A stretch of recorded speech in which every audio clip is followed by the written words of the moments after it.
So today I'm going to make keto pound cake.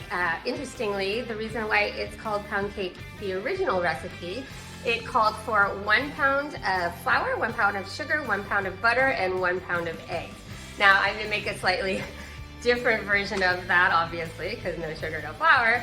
But I really think that you're going to enjoy what you see, and if you give it a shot, I think you'll really like it. It's definitely one of my favorites, and it's also a big favorite of my family.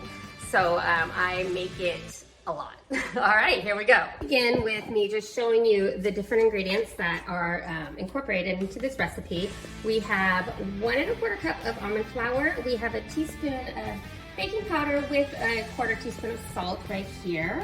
And I'm gonna go and mix all of those together right here and then keep them separate. And then I'll come over to these ingredients, which is 4 tablespoons of unsalted butter, room temperature. This butter looks really funny because I put it in the microwave a little bit too long to make it softer or room temperature. So then I had to put it in the fridge and then I mixed it up. So that's what you get.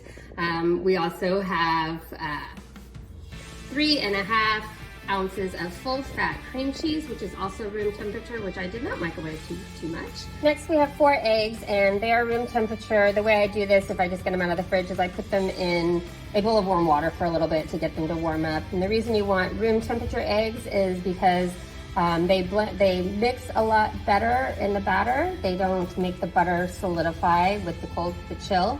And then also they trap little air bubbles. And so when you put it in the oven, those air bubbles expand and giving you a fluffier finished product.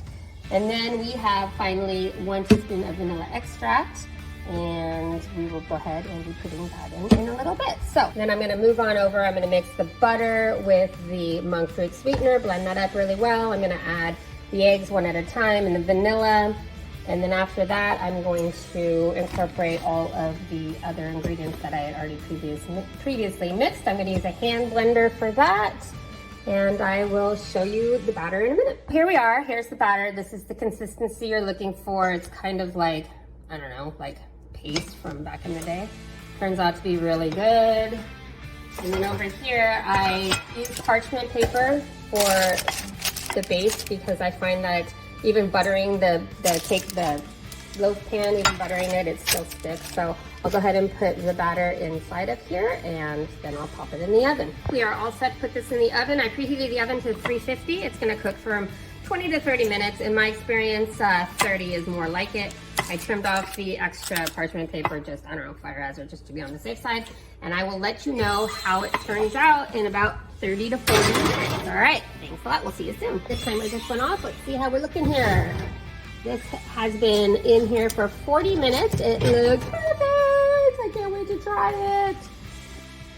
There is the final product, and this is why I use parchment paper. Nothing sticks, obviously. Open this up. This makes 12 servings. So the pieces, it's about half. So the pieces are pretty good size. Okay, I'm not doing this very evenly. I usually cut it that way and then I'll cut it this way. And I make, how many did I make? 1, 2, 3, 4, 5, 6, 7, 8, 16 pieces. But if you look, it's super moist. It's warm. It's gonna be amazing. Oh my gosh. It's so good. This is one of my very favorites. One of my very, very favorites. So I definitely recommend that you give it a shot. Go ahead and bake it up. It's pretty easy. Also, quick little note, make sure you have 1 really good knife in your kitchen. Get rid of all the junky knives. Have the 1 good knife. Wash it by hand. Do not use a dishwasher and dry it when you're done. There is nothing more dangerous in a kitchen than a dull knife. So make sure you get a good knife. I love this one.